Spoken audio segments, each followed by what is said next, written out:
Allez, pour cette recette, je vais avoir besoin de gros sel, des herbes de Provence, des croûtins de chèvre, du poivre, de l'huile d'olive, une échalote et de l'ail.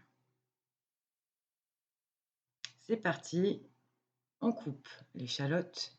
C'est pas la peine de faire des tout petits morceaux, moi je les coupe assez grossièrement. Ensuite, on fait pareil avec notre gousse d'ail.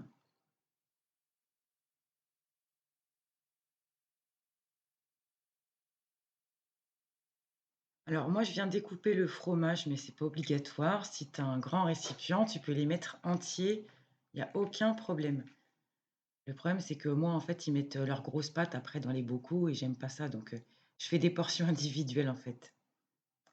Allez, je prends mon bocal, préalablement lavé et alors celui-là, moi, je les stérilise pas, mais vraiment lavé à l'eau bien chaude et puis qu'il soit bien sec.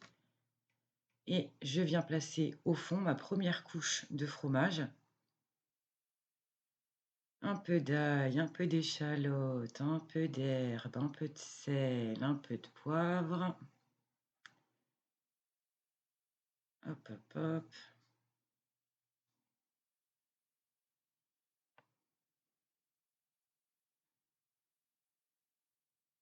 Et ensuite, je commence à mettre de l'huile d'olive à hauteur. En fait, j'en mets au fur et à mesure que je remplis. Ça évite les bulles d'air. Voilà, et ben là, c'est parti pour le second, hein. J'ai encore de la place. Allez. Bon, par contre, le troisième ne rentrera pas, donc tant pis, on le mangera ce soir.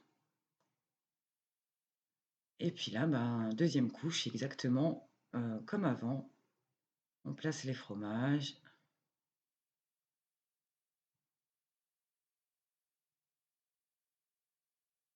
Rebelote. Bon, déjà, ouais, on s'essuie un peu les mains quand même.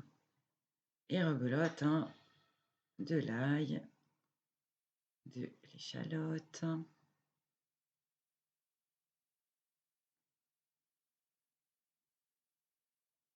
Tu peux mettre ce que tu veux, hein, c'est comme d'habitude, hein. Moi, je fais avec ce que j'aime, mais après, si tu veux pas du tout mettre d'ail, d'échalote, c'est comme tu veux.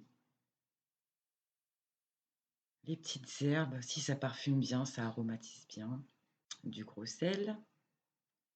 Bon, là, j'ai pas mis de poivre, hein, c'est pas grave. Je vais rajouter encore un tout petit peu d'huile d'olive. Fais en sorte que ça soit pas à ras-bord, hein, toujours laisser au moins 1 centimètre. OK, et je viens refermer tout simplement le couvercle. Tu vois, c'était pas bien compliqué. Ça y est, c'est déjà terminé. Regarde-moi ça, c'est parfait. Moi, j'en ai tout plein dans la cave, c'est magnifique. Et voilà, comme je le dis, tu peux conserver 8 à 10 mois au frais et au sec.